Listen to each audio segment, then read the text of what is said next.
Mãe, por favor, não faz cena. Foram as 6 palavras que minha filha me disse no próprio casamento, com café frio escorrendo pelo meu cabelo, resto de molho no meu colo e meio salão filmando com o celular.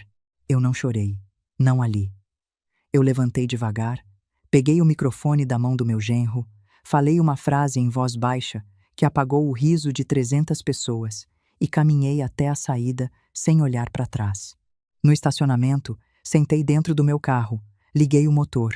Não saí, fiquei segurando o volante com as 2 mãos, sentindo o vestido grudar nas costas, o cheiro de comida velha subindo das minhas próprias roupas. Para você entender como eu, mulher de 66 anos, viúva, criadora da minha própria filha, fui parar dentro daquele carro com lixo escorrendo pelo pescoço e a calma de quem já tinha vencido, eu preciso voltar ao que começou 3 anos antes. E antes disso, ao que eu construí a vida inteira para não perder. Meu nome é Evelyn Holloway. Eu morava em uma cidade pequena de Ohio, nos Estados Unidos, numa rua tranquila, onde os vizinhos ainda batiam a porta com torta na mão. Tinha trabalhado a vida inteira. Comecei numa lavanderia industrial e fui juntando, comprando, reformando, alugando, até virar dona de algumas coisas. Nunca virei rica de revista. Virei tranquila. E gente tranquila incomoda demais quem quer parecer rico de revista. Eu só não sabia disso ainda. Aqui vale uma pausa rápida, porque tem gente que ouve lavanderia e imagina uma lojinha de bairro com máquina velha. Lavanderia industrial nos Estados Unidos é outra coisa. Atende hotel, hospital, restaurante, serviço de catering, movimenta toneladas de lençol por semana. Não é negócio glamouroso, mas é negócio sério. E foi com sabão, alvejante e contrato de hotel modesto que comecei a construir o que veio depois. Conheci Thomas quando eu tinha 22 anos, num trabalho temporário nessa mesma lavanderia. Ele era operador de máquina. Mãos sempre cheiradas a sabão. Riso fácil. Me ofereceu café numa cafeteria barata da esquina e me chamou para sair 3 vezes antes de eu aceitar. Casamos 1 ano depois, sem pompa, com 26 convidados, um buquê de margaridas e uma torta de maçã que minha mãe trouxe debaixo do braço. Porque na minha família, ninguém chega de mãos vazias. Vivemos juntos 41 anos. Stella nasceu 5 anos depois do casamento. Foi uma criança doce, dessas que perguntava se a lua seguia o carro porque gostava da gente. Tinha cabelo sempre embaraçado, joelhos ralados, mania de esconder bilhete nas minhas gavetas. Mamãe, eu te amo mais que panqueca. Ela escrevia, com letra torta, lápis grosso. Eu guardava todos. Tenho até hoje, numa caixa de sapato no fundo do armário. Thomas dizia que nossa filha tinha coração de passarinho. Assustava fácil, mas cantava alto quando se sentia segura. Ele era o pai que fazia voz diferente para contar história. Fingia que não via quando ela roubava pedacinho de massa crua antes do bolo ir ao forno e chorava escondido no banheiro no primeiro dia de aula dela. Eu era a mãe mais prática. Conferia boleto, arrumava lancheira, ensinava a pedir desculpa olhando nos olhos. Nós dois, do nosso jeito, amávamos aquela menina como quem cuida de uma chama em noite de vento. Quando Thomas adoeceu, Stella já passava dos 35. Mulher feita, com vida própria, mas a doença de um pai devolve qualquer filho para um lugar de criança. Era câncer no pulmão. Décadas trabalhando perto de produto químico, em ambiente mal ventilado, cobraram a conta tarde, do jeito que costumam cobrar. Sem aviso. O médico nos disse aquilo numa terça-feira, 3 da tarde. Eu lembro porque o sol entrava pela janela atrás da cabeça do doutor e eu fiquei pensando que era um dia bonito demais para ouvir aquela frase. Aqui, eu preciso te explicar uma coisa para você entender o peso disso. Nos Estados Unidos, o sistema de saúde funciona quase todo pela iniciativa privada. Mesmo quem paga seguro caro descobre, na hora do tratamento sério, que existe uma lista enorme do que o plano não cobre. Aqui no Brasil, com toda a dificuldade do sistema, o Sistema Único de Saúde atende um caso assim com medicação custeada em muitos protocolos. Lá, você descobre que tem que vender imóvel para comprar remédio. Foi o que eu fiz. Vendi 2 prédios pequenos para pagar tratamento. Stella chegava ao hospital tentando parecer forte, mas bastava ver Thomas mais magro na cama para a boca dela tremer. Eu abraçava os dois. Meu marido pedia para ela não interromper a vida por causa dele. Ela prometia. Depois saía para o corredor e chorava. Foram 17 meses duros. No dia em que ele se foi de manhã, ainda cedo. Eu estava segurando a mão dele. Stella tinha saído para comprar café.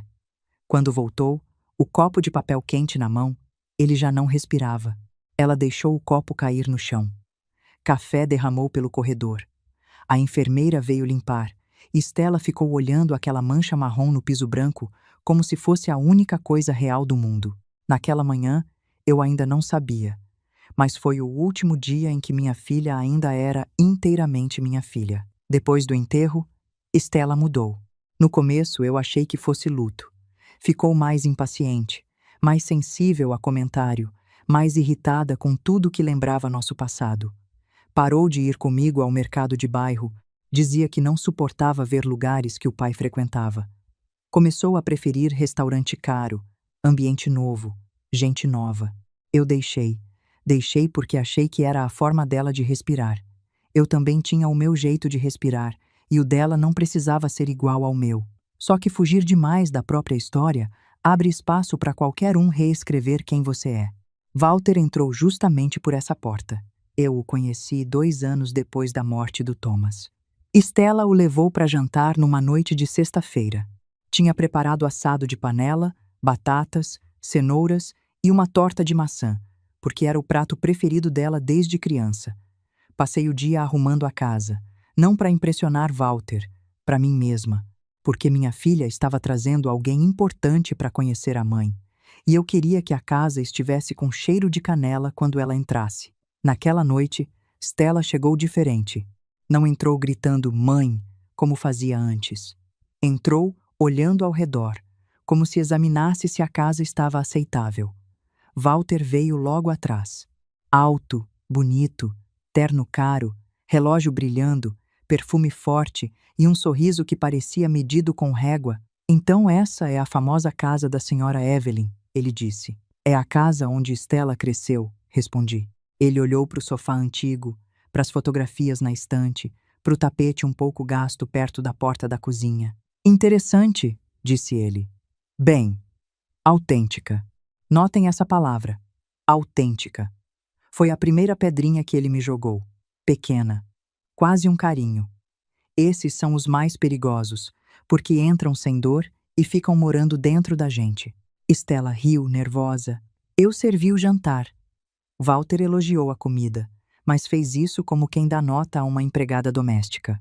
Perguntou sobre meus imóveis, sobre como eu administrava os aluguéis, sobre se eu tinha contador, advogado, planejamento sucessório. No começo achei que era curiosidade. Depois, percebi que ele estava me medindo, não como pessoa, como oportunidade. "Stella me disse que a senhora prefere cuidar de tudo sozinha", ele comentou, cortando a carne em pedaços pequenos demais. "Prefiro entender o que assino", respondi. Ele sorriu, claro. Mas chega uma hora em que certas coisas ficam complexas demais. Patrimônio precisa de estratégia. Patrimônio também precisa de limite, devolvi. Walter levantou as sobrancelhas, como se aquela frase tivesse vindo de alguém que ele não esperava que soubesse pensar. Stella percebeu e mudou de assunto. Durante a sobremesa, ele virou para mim com um olhar mais doce do que tudo que tinha feito a noite inteira. "A senhora é muito querida, dona Evelyn. Tem um coração grande. Dá para ver que faria qualquer coisa pela Stella. Por ela, eu fiz muita coisa", respondi. "Isso é bonito", ele disse. "Só precisa tomar cuidado para não ser boa demais. Gente boa demais às vezes vira alvo." Na época, achei que era um conselho. Hoje sei que era uma confissão. Quando o casal foi embora, eu fiquei na cozinha lavando os pratos. Estava com aquela sensação que mulher de minha idade conhece bem. A louça do jantar lavada, a casa em silêncio e uma incomodação no peito que não tem nome ainda. Foi quando o telefone tocou. Era Margarete, minha comadre. Viúva igual a mim, 8 anos mais velha. Sotaque arrastado da Geórgia que ela trouxe quando se mudou para Ohio nos anos 90. Margarete e eu nos conhecíamos havia mais de 20 anos. Foi madrinha de Stella na crisma. Foi quem trouxe quentinha para mim durante a quimioterapia do Thomas. Era a mulher que sabia tudo da minha vida, e ainda assim me tratava como gente, não como história triste. E aí, comadre, como foi o jantar com o tal noivo? Foi o quê? Foi estranho. Margarete riu daquele riso baixo, meio de garganta, de quem já viveu demais para se assustar com pouco. Estranho como? Ele perguntou demais sobre meu dinheiro. Silêncio do outro lado. E a Estela? A Estela ficou quieta. Margarete suspirou. Evelyn, eu vou te falar uma coisa. Você lembra do meu segundo marido? Lembro. Você lembra como ele começou? Lembro. Pois é. Começa exatamente assim. Com pergunta educada, com sorriso medido, com elogio que tem gosto de boleto. Toma cuidado, comadre. Eu ri para fingir que estava tranquila. Margarete, é só um namorado da minha filha. Já foi só um namorado, comadre. Já foi. Desliguei o telefone com a louça ainda na pia. Margarete tinha jeito de saber das coisas. Ela não dizia nada por dizer. E aquela frase ficou ecoando enquanto eu enxaguava o último prato. Já foi só um namorado. Deixa eu te contar uma coisa para você entender por que mulher como eu vira alvo lá nos Estados Unidos. Quando o marido morre, existe um sistema chamado Social Security Survivor Benefits. Em português, é mais ou menos o benefício de sobrevivência da Previdência Americana. A viúva passa a receber todo mês uma parte do que o marido recebia de aposentadoria, se ele tinha contribuído a vida inteira. Se ela tem 60 anos ou mais, o benefício costuma ser vitalício. Aqui no Brasil, a gente tem uma coisa parecida que se chama pensão por morte, paga pelo INSS, que cobre cônjuge e dependentes, e que ficou um pouco mais restrita depois da reforma da Previdência de 2019. Cada país tem seu sistema, e nenhum dos dois é folgado. A diferença é que, lá, a maioria das viúvas vive só desse benefício mais alguma poupança que conseguiu juntar. É o suficiente para pagar conta, comer, manter a casa. Não sobra. Por isso, quando aparece uma viúva mais velha com patrimônio acima da média imóvel alugado, pequena empresa, conta confortável, ela vira o que predador educado chama de oportunidade. Eu não sabia, naquela noite lavando os pratos, que eu era exatamente o tipo de mulher que homens como o Walter procuram com binóculo. Naquela noite, dormi mal. E aquela foi a primeira de muitas noites em que dormiria mal, sem ainda saber por quê. Depois daquele jantar, Stella começou a mudar comigo. Não foi de uma vez. Primeiro eram comentários pequenos. Mãe, você podia trocar esse carro. Mãe, por que você não compra uma casa maior? Mãe, se você tem dinheiro, por que insiste em parecer que não tem? Eu ria. Tentava levar na brincadeira, porque eu não compro coisa para impressionar quem não paga minhas contas. Stella não achava graça. Dizia que eu era teimosa, antiquada, difícil. Antes, ela chamava minha simplicidade de jeito de mãe. Depois do Walter, passou a chamar de falta de postura. Aos poucos, comecei a receber menos ligação sem motivo. Quando o telefone tocava, quase sempre tinha um pedido do outro lado. Adiantamento para viagem, ajuda com um curso, entrada para trocar o carro, dinheiro para mobiliar o apartamento. Eu ajudava, nem sempre com dinheiro. Às vezes pagava direto ao fornecedor, às vezes comprava o que ela precisava, às vezes dizia não. Esse não incomodava o Walter. Ele gostava de falar em gestão. Dizia que eu precisava profissionalizar meus bens. Falava bonito, com termo de advogado, mas no fundo queria a mesma coisa: colocar a mão onde não era chamado. Numa noite, Stella me levou a um jantar na casa da família dele. Era aniversário da Vivian, mãe do Walter. Country Club, mansão antiga, jantar em mesa de mogno. Aqui vale uma pausa, porque esses lugares existem nos Estados Unidos como uma camada quase secreta, herdada, com regras invisíveis. Não basta ter dinheiro para entrar, tem que ter sobrenome certo, escola certa, golfe certo, sotaque certo. Quem chega de fora, mesmo rico, é tratado como visita. E quem chega de fora simples, mesmo rico, é tratado como serviço. Eu me encaixava nessa segunda categoria, não por desprezo declarado, mas por aquela elegância gelada que só gente muito antiga sabe usar. Eu levei uma torta de maçã, porque na minha família, Ninguém chega de mãos vazias. Vivian recebeu a torta como se eu tivesse levado um saco de batata. Que gentil, ela disse. Nós já temos sobremesa, mas posso pedir para a cozinha guardar. A cozinha. Como se a torta precisasse ser escondida para não manchar a decoração. Cá entre nós. Vocês precisavam ver aquela mulher segurando minha torta. Ela segurou com a ponta dos dedos, do jeito que as pessoas seguram um saco de lixo cheio quando não querem encostar no plástico. O sorriso dela era de revista, mas os dedos dela eram de quem estava com nojo de farinha de trigo. Durante o jantar, um primo do Walter perguntou de onde vinha meu patrimônio. Respondi que tinha começado com uma lavanderia, depois uns imóveis antigos que reformei devagar. Que pitoresco, disse ele. Pitoresco e lucrativo, respondi. Alguns ficaram sem saber se riam. Stella apertou meu joelho por baixo da mesa, pedindo silêncio. Eu entendi o pedido, mas ele doeu. Minha filha queria que eu deixasse passarem por cima de mim para não atrapalhar o verniz daquela família. Na volta para casa, ela reclamou. Mãe, você não precisava responder daquele jeito. De que jeito? Como se estivesse se defendendo. Ah, eu estava. Eles não quiseram ofender. Quiseram sim. Só que gente rica chama a ofensa de comentário. Ela ficou olhando pela janela do carro.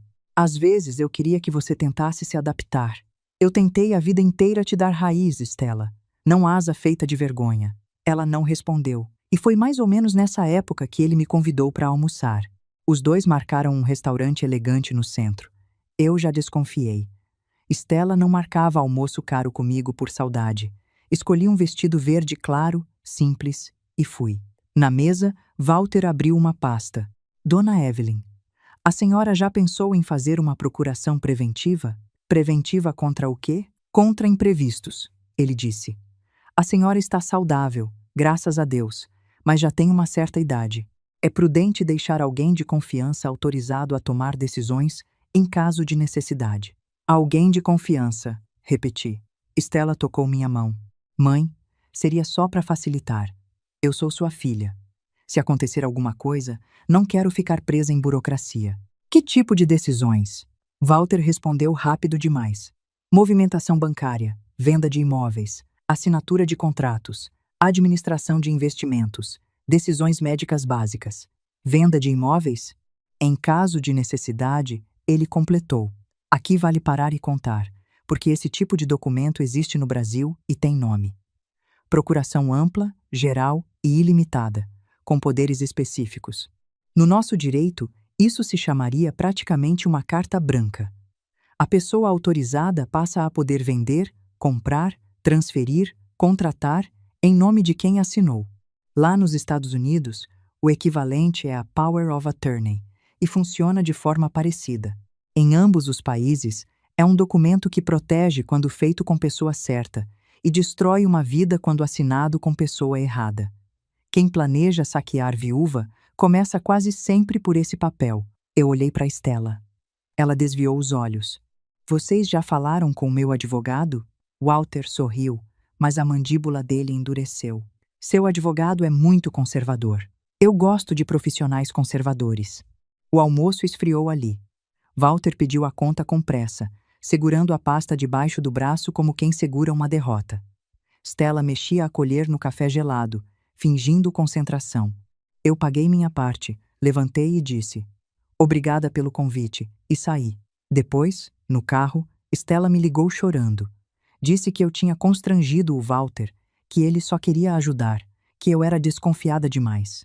E foi nesse telefonema que aconteceu uma coisa que mudou o jogo. Ela esqueceu o telefone ligado, ou talvez tenha achado que já tinha desligado. Eu falei que ia ser assim. Sua mãe é uma songamonga desconfiada. Finge que não entende para não largar o osso. Foi a primeira vez que ouvi a palavra. Mas ele falou em inglês, então deixa eu te explicar o que ele usou. Foi uma expressão americana de desprezo para mulher idosa que se faz de tonta. Tem várias variações lá, e nenhuma delas é gentil. O equivalente na nossa língua é exatamente esse, songamonga. Stella respondeu algo baixo do outro lado. Ele continuou. Relaxa. Mulher sentimental sempre cede. Você chora mais um pouco e ela assina. Eu fiquei segurando o telefone na cozinha, olhando para a panela no fogão, sentindo uma vergonha que nem era minha. Naquela noite, não dormi. E foi a partir daquela noite que a palavra começou a morar dentro da minha cabeça. Songamonga! Songamonga! Toda vez que Walter fazia alguma coisa pequena e perversa, eu ouvia a palavra batendo lá dentro, como um eco. Toda vez que Stella desviava o olhar, Songamonga. Toda vez que Vivian recebia minha presença com aquele sorriso de cera, Songamonga. Não era uma palavra mais.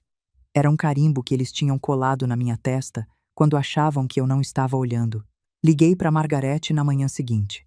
Comadre, eu disse, eu preciso te contar uma coisa. Margarete me ouviu sem interromper. Quando terminei, ela ficou em silêncio uns 10 segundos. Margarete não fala por falar. Evelyn, ela disse, vou pegar a chave do meu carro agora. Coloca café no fogo. Eu chego em 40 minutos. Quando ela bateu na minha porta, trouxe 2 coisas. Um pão de banana feito na manhã e a postura de mulher que ia me dizer o que eu não queria ouvir. Sentamos na cozinha. Ela cortou o pão, pegou o café, mexeu o açúcar devagar e me olhou. Você vai me ouvir agora sem chorar e sem inventar desculpa para essa menina, certo? Certo. Sua filha sabe. Sabe o quê? Sabe tudo. Não me venha com ela está apaixonada, ela está confusa, ela está pressionada. Eu já fui essa mulher, comadre. Eu já fui a comadre que inventou 3 desculpas por dia para o meu segundo marido. Eu perdi 2 apartamentos achando que era ele que estava errado e que eu só precisava amar mais. Foi seu Thomas, descansa em paz, que me sentou nessa mesma cozinha e disse o que eu vou te dizer agora. Margarete encostou a colher na xícara. O que doer, dói. Mas não dói de menos só porque você fecha o olho. Você quer dar mais uma chance para essa moça? Dá. Eu não vou te julgar, mas não dá uma chance vestida de cegueira. Dá com o olho bem aberto, prova guardada e advogado de confiança. Margarete. Não me interrompe, comadre. Você é mãe. Eu sei que tem isso aí no peito que pede para você acreditar. Mas mãe que acredita sem ver, paga depois com a casa, com a saúde, com a paz. Você já vendeu o imóvel por amor uma vez, para salvar seu marido. Não vende a segunda vez por ilusão, para perder para um genro de relógio caro. Eu chorei ali. Margarete deixou eu chorar. Não me abraçou logo. Esperou. Quando o choro foi diminuindo, ela puxou a cadeira para perto. Agora a gente combina o seguinte. Hoje à tarde você liga para o James, seu advogado, e para o Harold, seu contador. Você vai chegar nesses 2 homens com um plano. Você não vai chegar pedindo socorro de viúva sozinha.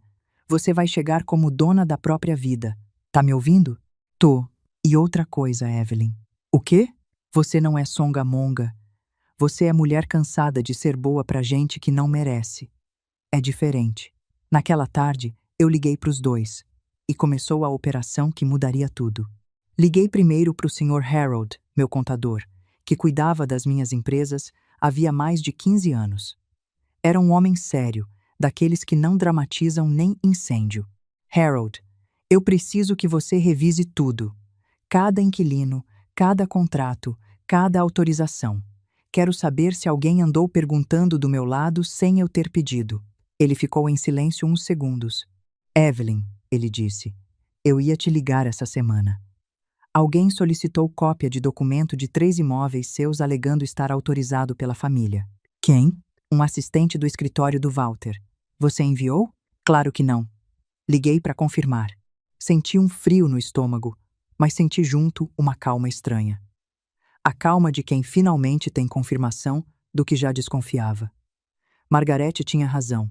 Eu não estava louca. O cerco já tinha começado, e eu só não estava enxergando porque mãe tem essa mania de fechar olho para não ver o tamanho do estrago. Na semana seguinte, meu banco me procurou. Havia uma consulta sobre a possibilidade de incluir Stella como autorizada em algumas contas. A solicitação não tinha sido formalizada, mas alguém fez pergunta suficiente para levantar alerta. Liguei para o James, meu advogado. James, acho que meu futuro genro está tentando mapear meu patrimônio. Mapear para quê? Para controlar.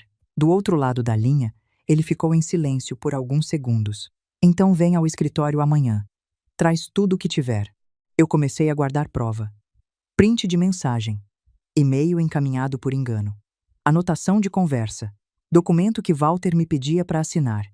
Convite para reunião que ele chamava de organização familiar.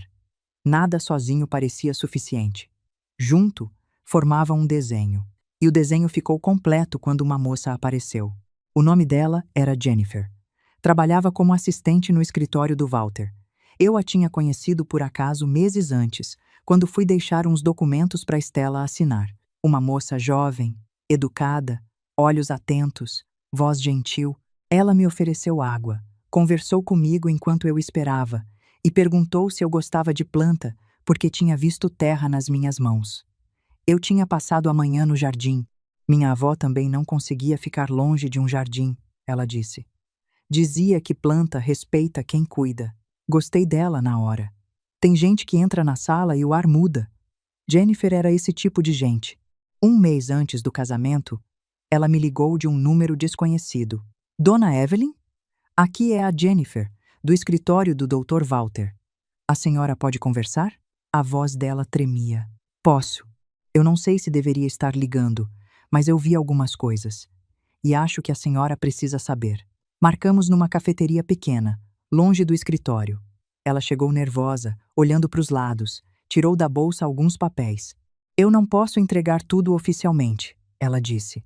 Mas posso te contar o que ele me pediu para pesquisar. Interdição de idoso, contestação de testamento, procuração ampla, doação em vida com reserva de usufruto. Como provar incapacidade por comportamento inadequado em evento público, e formas de questionar decisões financeiras tomadas por uma pessoa idosa sob influência de terceiros. A última frase me fez gelar. Comportamento inadequado em evento público? Jennifer assentiu. Ele perguntou, mais de uma vez, se uma pessoa poderia ser considerada instável se reagisse de forma agressiva ou confusa durante uma ocasião formal. Eu achei estranho, porque ele mencionou o casamento. Naquela hora, muitas peças se encaixaram. Walter não queria apenas me humilhar. Queria provocar uma reação. Se eu gritasse, se eu batesse nele, se eu chorasse descontrolada, se eu derrubasse mesa, ele usaria aquilo como parte de uma narrativa. Evelyn está ficando emocionalmente instável. Evelyn não consegue se controlar. Evelyn precisa que a filha administre seus bens. A Songamonga teria que parecer louca diante de testemunha. Aqui vale parar e contar uma coisa importante. Nos Estados Unidos, existe um instituto jurídico chamado guardianship, que no nosso sistema seria parecido com a interdição civil. Quando alguém é declarado incapaz por um juiz, perde o controle sobre os próprios bens, contas, decisões médicas e até onde vai morar. A lei foi criada para proteger pessoa idosa fragilizada, mas vira arma terrível quando a família é interessada. Em termos brasileiros, isso seria mais ou menos a interdição plena, com curador nomeado. Não é processo simples nem rápido, em lugar nenhum exige laudo médico, audiência, avaliação. Mas Walter sabia disso. Ele não queria atalho. Ele queria montar um dossiê. Testemunhas alinhadas, vídeos do casamento mostrando reação descontrolada, avaliação enviesada de algum médico amigo e depois pedido formal na vara competente. Calma, paciência, peça por peça. O perigo dele não era a pressa, era a paciência. E foi exatamente nessa porta que Walter estava batendo. Jennifer continuou. Tem mensagem também. Eu vi algumas quando ele me pediu para imprimir conversas. Eu não li tudo, mas vi o suficiente. Ele e a Stella falavam sobre a senhora. Minha garganta fechou. Falavam como? Jennifer olhou para a própria xícara. Não conseguia me olhar agora. Ele chamava a senhora de Songamonga. E ela? Ela não parecia gostar no começo. Mas depois começou a usar também. Eu fechei os olhos. Songamonga, Songamonga. Agora vinha em coro. Agora era duo. Agora era marido e filha cantando junto. Não sei explicar o que uma mãe sente quando descobre que a filha participa da piada. Não é só tristeza. É como se alguém entrasse na sua memória e sujasse até as lembranças boas. A panqueca, o cartão de Dia das Mães, o bilhete dentro da gaveta. Tudo de repente parece menor, contaminado, como se uma sombra tivesse passado por cima. Obrigada por me contar, eu disse. Jennifer segurou minha mão. Eu sinto muito. Minha avó passou por algo parecido com um tio meu. Eu deveria ter percebido antes. Você percebeu a tempo. Naquele mesmo dia, fui ao escritório do James. Coloquei tudo na mesa. Ele ouviu sem interromper. No fim, tirou os óculos e falou: Evelyn, isso aqui não é só ganância. É preparação.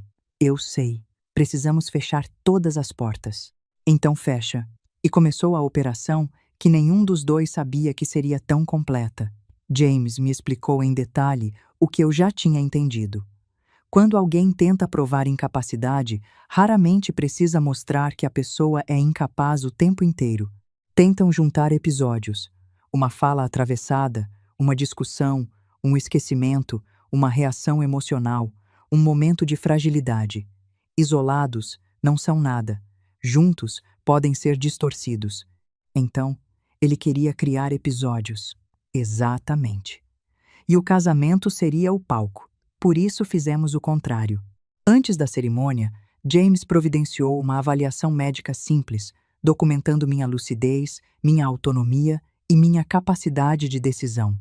Não porque eu precisasse provar a mim mesma que estava bem, porque gente como Walter usa a aparência da vítima contra ela. Uma viúva, idosa, com vestido simples, num salão luxuoso, num momento emocional, para um juiz desavisado, é o cenário ideal para plantar a tese. Também assinei uma carta deixando claro que nenhuma decisão tomada depois de constrangimento público deveria ser interpretada como sinal de instabilidade. Pode parecer exagero para quem nunca lidou com predador educado, mas predador educado mora nos detalhes. Harold revisou cada empresa. Descobrimos que Walter já tinha tentado se aproximar de um dos meus inquilinos comerciais, perguntando sobre valores, reajustes e contratos. O inquilino achou estranho e me avisou. Outro corretor, conhecido do Walter por meio de um amigo, tinha sondado a possibilidade de vender 2 imóveis meus em pacote caso a família decidisse liquidar patrimônio. Família, no caso, era ele. Também descobri que Stella tinha enviado para o Walter planilhas antigas que eu havia compartilhado com ela anos antes, quando quis ensiná-la a entender finanças. Aquilo me quebrou de um jeito particular. Eu não dei aqueles documentos para ser vigiada. Eu os entreguei numa tarde de domingo, com café na mesa, dizendo: Filha, um dia você precisa entender como se protege o que a gente constrói. Ela usou a aula para entregar meu mapa ao homem que queria me cercar. Sabe o que é engraçado nisso tudo? Engraçado no sentido amargo. Anos antes, eu ensinei Stella sobre proteção patrimonial para ela não cair em golpe quando eu não estivesse mais aqui. Ela usou a aula para ajudar o marido a planejar o golpe. É como ensinar alguém a nadar e descobrir que ela vai usar a técnica para te empurrar para dentro da piscina. Durante as semanas seguintes, fizemos tudo o que precisava ser feito. Revoguei a autorização antiga. Atualizei senha. Avisei banco. Formalizei que nenhum pedido envolvendo Stella ou Walter seria aceito sem minha presença e confirmação por escrito. Suspendi a compra da casa que eu pretendia dar ao casal. Cancelei o investimento que Walter vinha pressionando para eu fazer numa empresa de um amigo dele. Reorganizei minhas empresas e mudei meu testamento. O testamento antigo deixava quase tudo para Stella. Mesmo com mágoa, eu ainda planejava garantir o futuro dela. Mãe é um bicho estranho. A gente pode estar ferida e ainda pensa em proteger quem segurou a faca. Mas quando vi todas as provas, percebi que deixar tudo para Stella seria premiar minha própria destruição. Seria entregar minha vida inteira nas mãos de quem já não me via como mãe. No Novo Testamento, Stella receberia uma quantia simbólica, o suficiente para ficar claro que eu não a esqueci. O restante iria para uma fundação de proteção a idoso vítima de abuso financeiro e para uma instituição de combate ao câncer em memória do Thomas. James leu o documento em voz alta. Quando terminou, perguntou: Tem certeza? Tenho. Ela pode tentar contestar. Por isso estamos fazendo tudo direito. Ela vai sofrer. Eu também sofri. Ele assentiu. Então, assina aqui. Assinei. Aquela assinatura foi a primeira que dei por mim em muitos anos. Tudo ficou pronto 2 semanas antes do casamento. Pasta organizada, cópia com James, cópia com Harold, cópia num cofre. Plano de contingência, caso Walter tentasse intervir no dia. Eu até tinha ensaiado, mentalmente, 3 cenários possíveis. Ele me ignorar, ele tentar me humilhar com palavra educada, ele fazer algo escandaloso. Eu tinha resposta calibrada para cada um. Mas o ensaio de verdade aconteceu na véspera do casamento. Margarete veio passar a noite comigo. Foi ela quem insistiu. Chegou com uma sacola, um vinho tinto barato que ela jurava ser o melhor de Ohio, e aquela postura de quem ia me segurar até o sol nascer. Comemos uma sopa quente, conversamos pouco. Ela percebeu que eu estava quieta de um jeito diferente. Não era tristeza, era concentração. Depois do jantar, sentei na mesa da cozinha com a pasta. Abri cada documento, conferi cada cópia. Margarete sentou na minha frente, com a xícara de chá, e foi me passando o que eu pedia. Documento, cópia, documento, cópia. Quando terminei, fechei a pasta. Coloquei dentro da minha bolsa de festa. A bolsa parecia leve demais para carregar tanta coisa, mas carregava. Comadre, Margarete disse, tem mais uma coisa que você precisa fazer hoje. O quê? Ensaiar a frase. Eu ri. Margarete, eu nem sei ainda como ele vai me atacar. Como é que eu ensaio? Não importa como. Importa que você sabe que vai responder e que a resposta vai ser uma só. Curta, que cabe na boca antes do choro chegar. Ela tinha razão. Margarete se levantou e foi até o espelho da cozinha. Encostou na parede, de braço cruzado, com aquele sotaque arrastado da Geórgia. Vai lá, olha para você. Eu fui. Encostei na pia. Olhei meu próprio rosto no espelho redondo que minha mãe tinha pendurado ali décadas atrás. 66 anos. Cabelo branco em cima, pintado embaixo, olho cansado. Boca firme. Fala. O quê? Qualquer coisa que você diria para um homem que tentou te transformar em piada por 3 anos. Engoli em seco. Minha assinatura acabou. Margarete arregalou os olhos. Depois deu um sorriso lento. Comadre, repete. Minha assinatura acabou. De novo. Minha assinatura acabou. Mais alto. Minha assinatura acabou. Agora completa. Eu olhei para ela pelo espelho. Songamonga não, só paciente. Margarete deu uma risada baixa e bateu a mão na bancada. Pronto. Agora cala a boca, vai dormir, e amanhã faz exatamente o que você acabou de fazer aqui. Sem improviso, sem grito, sem chorar. Só essas 2 frases. E sai do salão pisando firme. Dormi melhor do que esperava. Acordei cedo no dia do casamento. Fiquei sentada na beira da cama por alguns minutos, olhando o vestido pendurado na porta do armário. Verde claro, simples, mangas delicadas. Estela tinha sugerido outro, mais caro, cheio de brilho, que me deixava fantasiada de alguém que eu não era. Escolhi o meu. Antes de sair, passei pelo quarto de hóspedes, que durante anos foi o quarto da Estela. Eu mantinha quase igual, embora ela dissesse que aquilo era coisa de mãe que não aceita o tempo. Na estante ainda havia uns livros antigos, uma caixinha de música quebrada e um ursinho sem um olho. Peguei o ursinho na mão e quase ri. Thomas tinha prometido costurar aquele olho durante 5 anos. Nunca costurou. Stella dizia que gostava dele assim, porque todo mundo podia perder um pedaço e continuar sendo amado. Sentei na cama por alguns minutos. Minha filha, falei para o quarto vazio, hoje eu vou saber se você ainda me enxerga. Não houve resposta, claro. Só a luz da manhã entrando pela cortina, e o peso de uma vida inteira sobre meus ombros. No caminho para o country club, parei numa floricultura e comprei um pequeno arranjo de lírio branco. Não era para festa, era para o Thomas. O cemitério ficava alguns minutos fora da rota, mas eu precisava passar lá. Cemitérios nos Estados Unidos são diferentes dos nossos. Não tem muro alto, nem cruz apertada, nem o ar barroco que a gente tem em muitos lugares do Brasil. Lá são grandes campos abertos, gramado verde aparado, placa baixa no chão, árvore antiga. Quase parecem parque, e em alguns lugares as pessoas até fazem piquenique no Memorial Day. Para quem é daqui, parece estranho, mas é uma forma deles de tornar a morte menos pesada. No Brasil, a gente faz do nosso jeito, com flor, vela, missa e a sensação familiar de que o morto continua junto. Na vela acesa do Dia dos Finados, coloquei as flores diante da lápide e fiquei em silêncio. O nome dele em letras de bronze, gastas pela chuva, ainda brilhavam um pouco no canto. Ela vai casar hoje, eu disse. Eu queria que você estivesse aqui para me dizer se estou fazendo certo. O vento mexeu as árvores. Eu imaginei Thomas rindo daquele jeito baixo, meio rouco, e dizendo que certo nem sempre parece certo quando o coração está sangrando. Eu vou dar a ela uma última chance, sussurrei. Não para ganhar dinheiro, não para merecer herança. Uma chance de ser filha. Saí do cemitério com os olhos secos. Havia choro demais guardado, mas eu não queria gastá-lo antes da hora. Cheguei cedo ao Country Club. O lugar era bonito, não posso negar. Gramado impecável, coluna branca, arranjo de flor, mesa com toalha perfeita, garçom alinhado. Country Club, para quem nunca esteve em um, é uma coisa bem americana.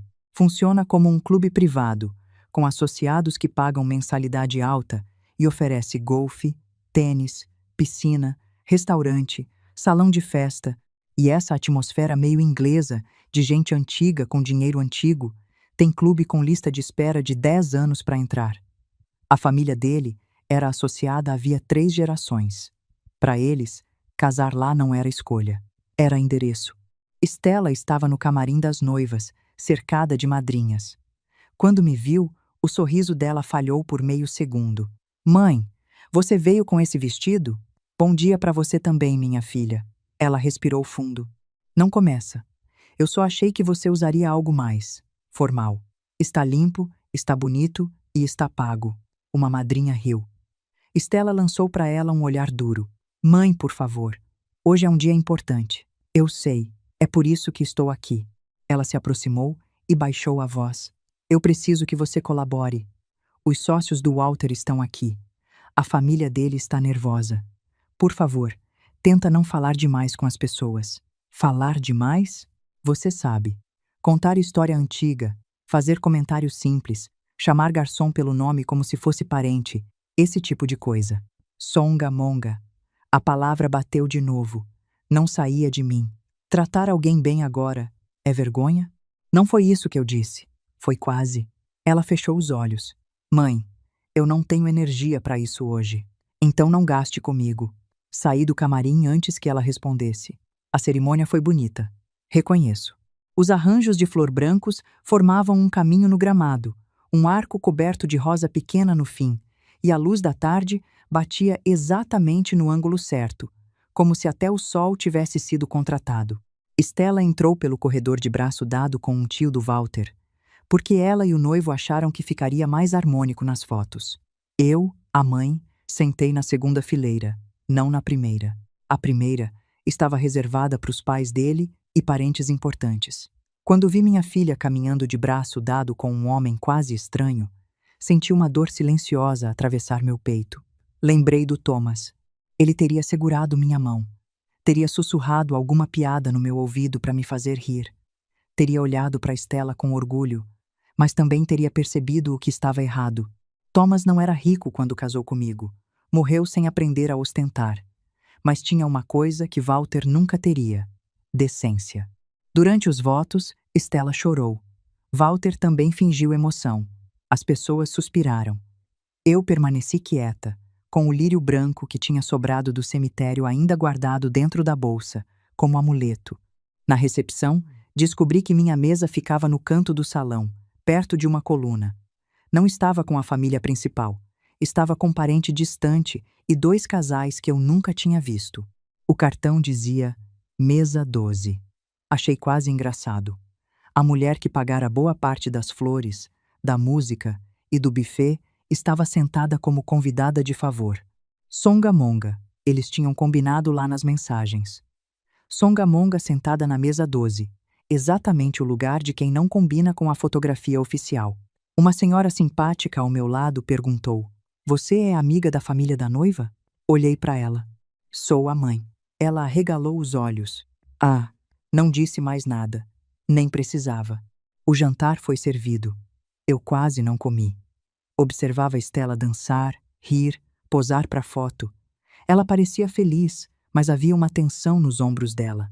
De vez em quando, Walter se inclinava e falava algo no ouvido dela. Ela olhava para mim. Depois, desviava. Notem essa coreografia. Quando uma pessoa não consegue te olhar nos olhos no próprio casamento, Ela já tomou uma decisão sobre você, e essa decisão não é boa. Quando chegou a hora dos discursos, os pais do Walter falaram primeiro. Vivian fez um discurso elegante sobre tradição, família e continuidade. Agradeceu aos convidados que vieram de longe, aos amigos de longa data e aos novos laços que agora se formavam. Não mencionou meu nome.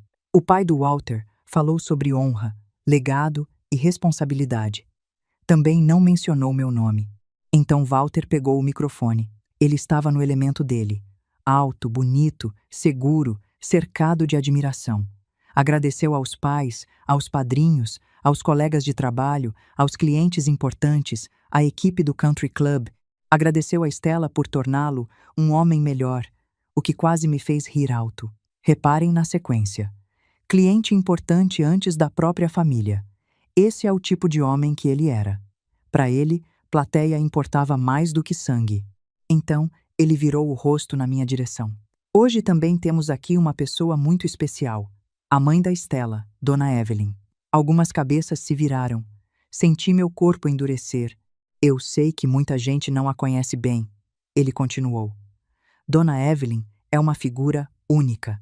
Uma mulher de coração grande, de hábitos simples e de uma inocência que chega a ser comovente.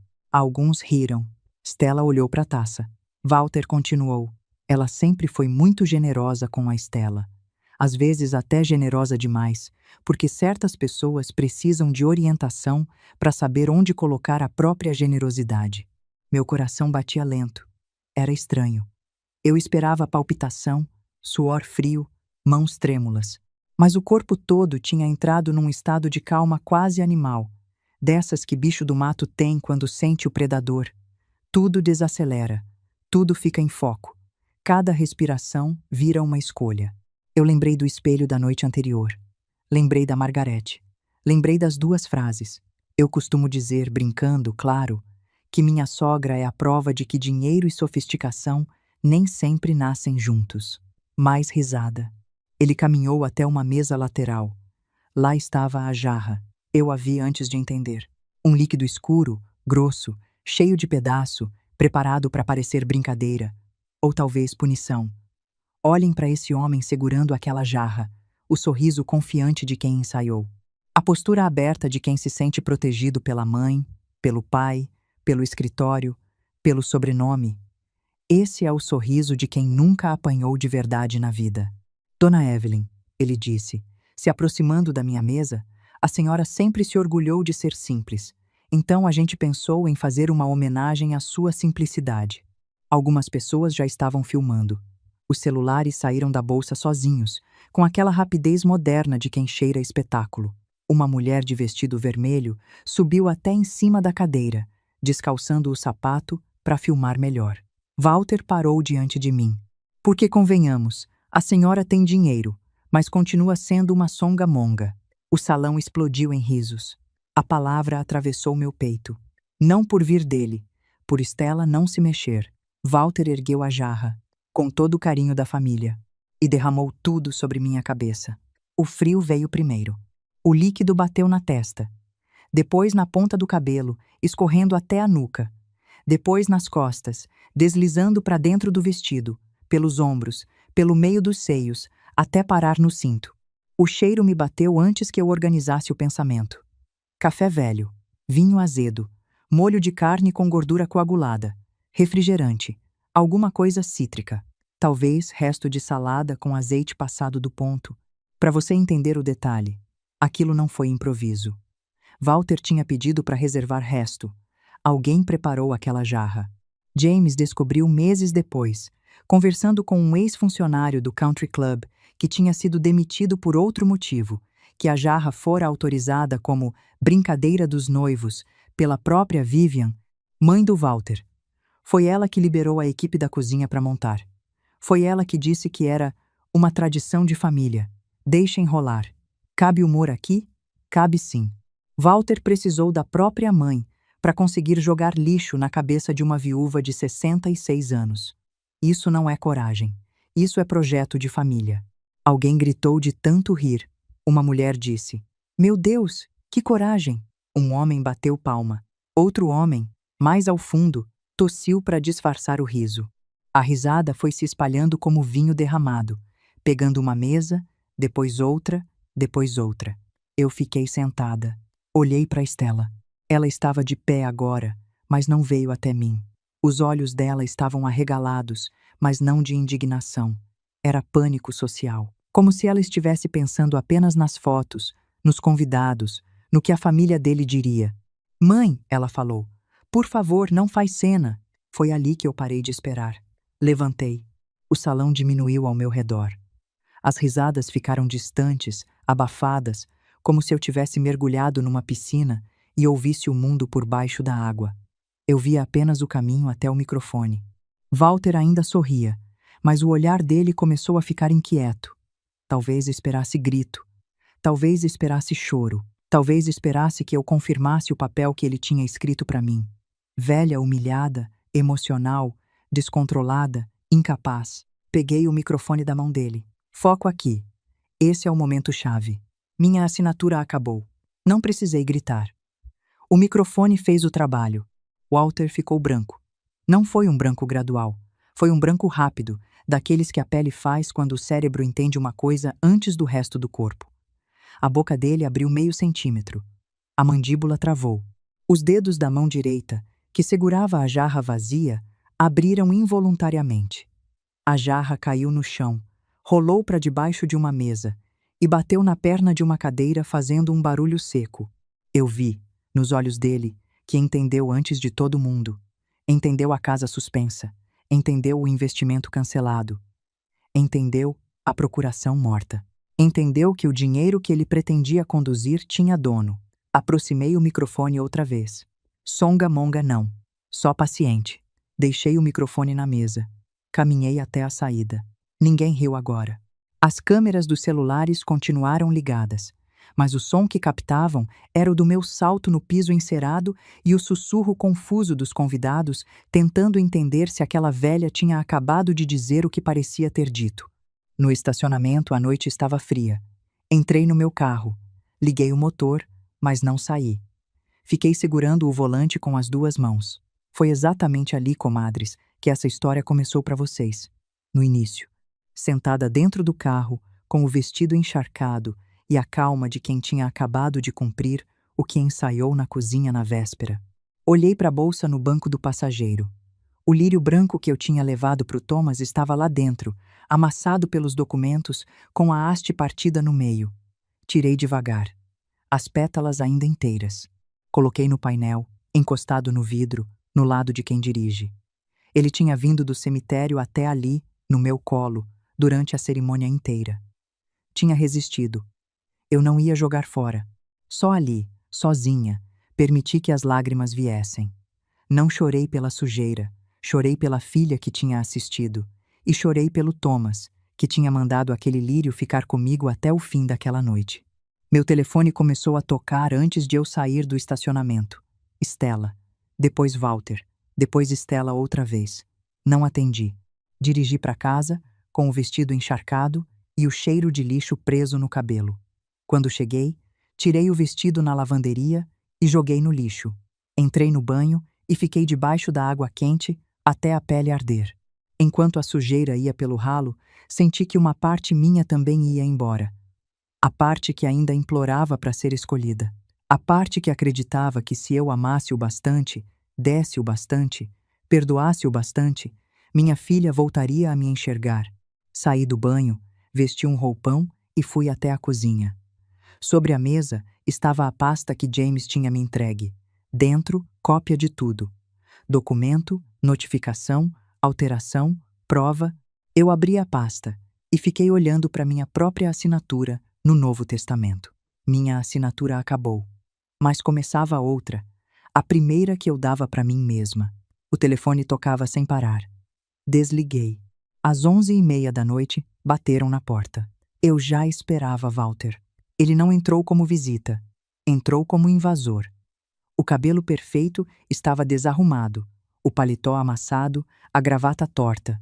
O homem elegante do country club parecia agora um jogador que tinha apostado tudo e descoberto que a mesa era falsa. Cá entre nós, É bonito demais ver um homem desses descalçando a arrogância no meio da madrugada. Mas eu não tinha tempo para contemplação. Tinha trabalho a terminar. O que você fez? Boa noite para você também, Walter. Não brinca comigo. O que significa aquela frase? Qual delas? A da assinatura ou a da paciência? Ele deu um passo na minha direção. Você não tem noção do dano que causou hoje. Eu olhei para ele, quase curiosa. Eu causei? Você humilhou a Estela. Humilhou minha família. Criou um escândalo no meio do casamento. Interessante. A parte em que você jogou lixo na minha cabeça não conta como escândalo? Foi uma brincadeira infeliz. Não foi brincadeira, foi estratégia. Ele parou. Não sei do que você está falando. Claro que sabe. Fui até a mesa, peguei a pasta e a coloquei diante dele. Walter olhou para a capa como se fosse uma cobra. Sentar ajuda, falei. Eu não vou sentar. Então fica em pé para cair melhor. Ele me encarou. Por um segundo vi ódio puro. Depois, puxou a cadeira e sentou. Abri a pasta. Você pesquisou interdição de idoso. Sou advogado. Pesquiso muita coisa. Você pesquisou contestação de testamento. Assunto geral. Você pediu documento dos meus imóveis sem autorização. Ele apertou os lábios. Mal entendido administrativo. Você tentou consultar minhas contas bancárias. Você perguntou se uma reação emocional em evento público poderia ser usada como indício de instabilidade. O rosto dele perdeu cor. Quem te disse isso? Essa é sua pergunta? Não é isso, é mentira? Não é, eu nunca faria isso? É quem te disse? Walter ficou quieto. Tirei uma cópia de mensagem e deslizei pela mesa. Essa é sua conversa com a Estela. A parte em que você diz: a velha é sentimental. A Estela chora. Ela assina. Quer ler em voz alta? Ele não tocou no papel. Você está tirando de contexto. Então vamos colocar contexto. Peguei meu telefone e reproduzi uma gravação. A voz de Walter encheu a cozinha. Mulher assim não precisa ser convencida. Precisa ser conduzida. Ela tem dinheiro, mas tem mentalidade de dona de casa. A gravação parou. Walter respirava rápido. Você gravou conversa privada. Eu gravei conversa em que você planejava me explorar. E para te tranquilizar, cada uma das gravações foi feita dentro da minha própria casa ou em ligação encaminhada para mim por engano. James confirmou que aqui no meu estado, as ligações em que eu era parte podiam ser usadas como prova. As demais serviriam ao menos como trilha para a investigação. Quem planeja saquear viúva sempre esquece desse detalhezinho. Você esqueceu. Walter passou a mão pelo rosto. Você não entende. Eu estava tentando organizar a vida da Estela. Ela é sua filha. Você tem obrigação de ajudá-la. Obrigação de ajudar, sim. Obrigação de ser saqueada, não. Você ia dar a casa. Ia. Você prometeu o investimento. Eu considerei. Você não pode simplesmente cancelar tudo. Posso, e cancelei. Ele bateu a mão na mesa. A casa já estava praticamente fechada. Não estava. Porque faltava minha assinatura. Vi o desespero crescer nos olhos dele. Ali entendi a profundidade do plano. Walter não queria apenas meu dinheiro para conforto. Ele já tinha usado a promessa do meu dinheiro para sustentar negócio, aparência, talvez dívida. Minha assinatura era uma viga no castelo dele, e eu tinha arrancado a viga. A Estela vai sofrer, ele disse. A Estela deveria ter pensado nisso antes de rir. Ela estava nervosa. Ela estava escolhendo. Você é cruel. Não, Walter. Crueldade foi planejar me provocar no casamento da minha filha para depois me pintar como incapaz. Crueldade foi transformar minha simplicidade em piada. Crueldade foi ensinar minha filha a ter vergonha da mãe. Ele se levantou. Você não vai vencer. A Estela é sua única filha. Um juiz vai ver isso. Um juiz também vai ver seus e-mails, suas pesquisas, suas mensagens.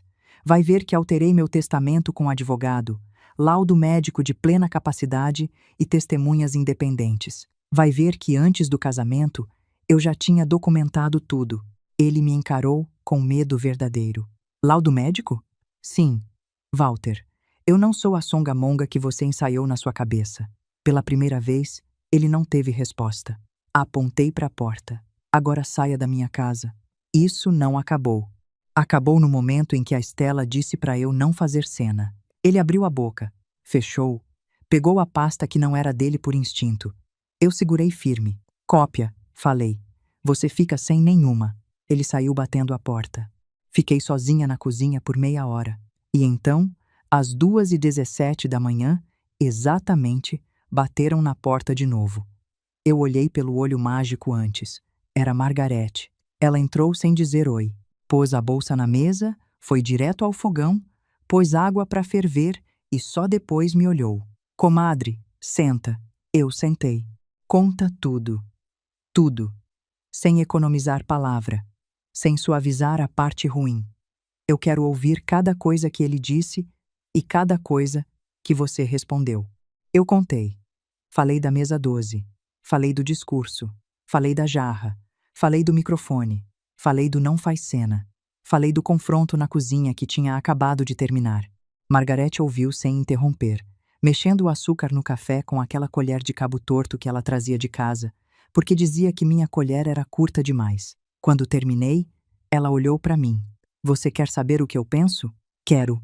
Pelos próximos 7 dias, você vai querer ligar para Estela. Vai querer pegar o telefone, mandar uma mensagem, ir até a casa dela, perguntar se ela está bem. Vai pensar que é mãe que deve dar o primeiro passo. Vai sonhar com ela ainda criança, vai abrir a caixa daqueles bilhetes de panqueca, vai chorar olhando aquele ursinho sem olho. Eu já estava chorando. E você não vai fazer nada disso, Evelyn. Margarete. Ponto. Não me interrompe. Você vai ficar parada. Você vai deixar ela sentir o tamanho do que escolheu sem você correr para enxugar. Mãe que enxuga rápido demais, ensina filho que a sujeira não dói. Sua filha precisa sentir. E se ela não voltar? Margarete suspirou. Pegou minha mão. Comadre, se ela não voltar, é porque ela nunca foi voltar. Aí a sua dor de hoje é só a antecipação da dor que viria de qualquer jeito. Melhor sentir agora, com a casa cheia de prova de que você é dona de você, do que daqui a 15 anos, no leito de hospital, descobrindo que ela usou seu coração para encher o cofre dela. Ficamos em silêncio por um tempo. Margarete dormiu na sala naquela noite, no sofá antigo. Antes de apagar a luz, ela disse: E outra coisa, aquelas 2 frases que você falou no microfone, eu já contei para 3 comadres minhas. Daqui a uma semana, metade de Ohio vai estar repetindo isso na fila do mercado. Eu ri pela primeira vez em 24 horas. Estela apareceu 3 dias depois. Eu a vi pela janela antes que ela batesse. Estava sem maquiagem, cabelo preso de qualquer jeito, usando um moletom antigo da faculdade. Por um segundo, meu coração traiu minha razão. Vi minha menina. Vi a adolescente que chorou no meu colo quando o pai morreu. Vi a criança que fazia cartão de Dia das Mães com glitter e cola. Abri a porta. Mãe, ela disse. Entra. Ela entrou devagar, olhando a casa como se a visse pela primeira vez. Talvez porque agora soubesse que aquela simplicidade não era falta de opção. Era escolha. Sentou no sofá. O Walter me contou tudo. Sobre os documentos, sobre o testamento, sobre o plano dele. E as lágrimas vieram aos olhos dela. Mãe, eu sei que estou errada. Eu não me levantei para abraçá-la. Foi uma das coisas mais difíceis que já fiz. Tinha um músculo dentro de mim, formado em 40 anos de maternidade, que pedia para eu correr até ela. Mas eu tinha aprendido que esse músculo, quando obedecido em hora errada, paga a conta da própria humilhação. Eu olhei para a mesa da cozinha, lembrei da Margarete me segurando e fiquei parada. Eu me perdi, ela disse. Eu sei que me perdi. O Walter foi colocando coisa na minha cabeça. Ele dizia que você era simples demais, que as pessoas riam de mim por causa da minha origem. E você acreditou. No começo, não. Eu te defendia. Até quando? Ela olhou para as mãos. Até começar a sentir vergonha também. A honestidade dela me feriu mais do que mentira teria ferido. Vergonha de quê, Estela? Da casa, do carro, das suas roupas. Do seu jeito de tratar todo mundo como se fosse vizinho. Você chegava nos lugares chiques e perguntava o nome do garçom. Você dizia que não precisava comprar bolsa cara porque bolsa não carrega caráter. As pessoas riam, mãe. E você preferiu rir com elas. Ela cobriu o rosto. Eu queria pertencer. À custa de quê? Eu não percebi que estava ficando tão cruel. Percebeu, sim. Só achou que eu nunca iria embora. Ela levantou o rosto, os olhos vermelhos. Você também mentiu para mim. sobre o tamanho do seu patrimônio. Se você soubesse, teria me amado melhor, ou teria me vestido melhor, me colocado numa casa maior, me usado como troféu quando fosse conveniente? Isso é injusto. Não, Stella. Injusto foi você achar que minha simplicidade era defeito. Ela andou pela sala, como se procurasse uma saída. E agora? Você vai me punir para sempre? Não estou te punindo. Claro que está. Tirou a casa, cancelou o investimento, mudou o testamento. Eu tirei meu pescoço da corda. Eu sou sua filha. Eu sei. Essa foi a parte que mais doeu. Ela parou diante de mim. Você vai mesmo deixar quase tudo para estranhos? Vou deixar para pessoas que talvez precisem de proteção contra filhos, genros, netos e cuidadores que confundem amor com acesso bancário. A frase a atingiu. Ela sentou de novo. O Walter vai me deixar. Provavelmente. Ele só casou comigo por causa de você. Provavelmente. Você fala como se isso não doesse. Dói. Mas não muda o que aconteceu. Ela me olhou com uma expressão quase infantil. O que eu vou fazer? Eu quis responder como mãe. Quis dizer que ela podia voltar, que eu resolveria, que eu pagaria advogado, que eu cobriria prejuízo. Mas uma lembrança veio. Stella no casamento, de noiva, dizendo: "Não faz cena enquanto eu pingava sujeira no chão." Respirei fundo. Você vai descobrir quem é sem o dinheiro que achou que herdaria. Ela ficou imóvel. Essa é sua ajuda? É meu limite. Stella levantou, pegou a bolsa, caminhou até a porta. Antes de sair, virou-se. Eu espero que você esteja satisfeita. Você conseguiu sua vingança. Não, minha filha. Vingança seria eu querer destruir você. O que eu fiz foi parar de deixar você me destruir. Ela saiu. Depois que a porta fechou, eu desabei. Chorei, como não chorava desde a morte do Thomas. Naquela noite, Margarete voltou. Trouxe sopa. Não falou nada. Só ficou comigo até eu dormir no sofá, ainda com o lenço dela na mão. Nas semanas seguintes, a queda começou. Walter tentou pressionar. Mandou e-mail com tom jurídico, depois mensagem agressiva, depois recado por terceiro. James respondeu a todos com uma firmeza elegante que me deu prazer. O escritório do Walter recebeu uma denúncia interna. Jennifer pediu demissão e entregou informação suficiente para abrir uma investigação de conduta. Cliente importante começou a se afastar. O nome dele circulava em conversa desconfortável. Stella ligou algumas vezes. Não atendi. Depois mandou mensagem longa. Algumas pediam perdão, outras me acusavam. Eu li e não respondi. 3 meses depois, recebi uma ligação da Vivian. Não atendi de primeira. Ela ligou de novo. Atendi por curiosidade. Evelyn, ela disse, sem o dona falso de antes. Acho que a gente precisa conversar como mulheres adultas. Agora, eu sei que houve excessos no casamento. Excessos? Meu filho errou, mas sua reação prejudicou muita gente. Minha reação foi sair. Você sabe do que estou falando. O cancelamento da casa, do investimento, essa história de testamento. A Stella está devastada. E eu fiquei limpa e alegre depois de ter lixo jogado na cabeça? Ela suspirou.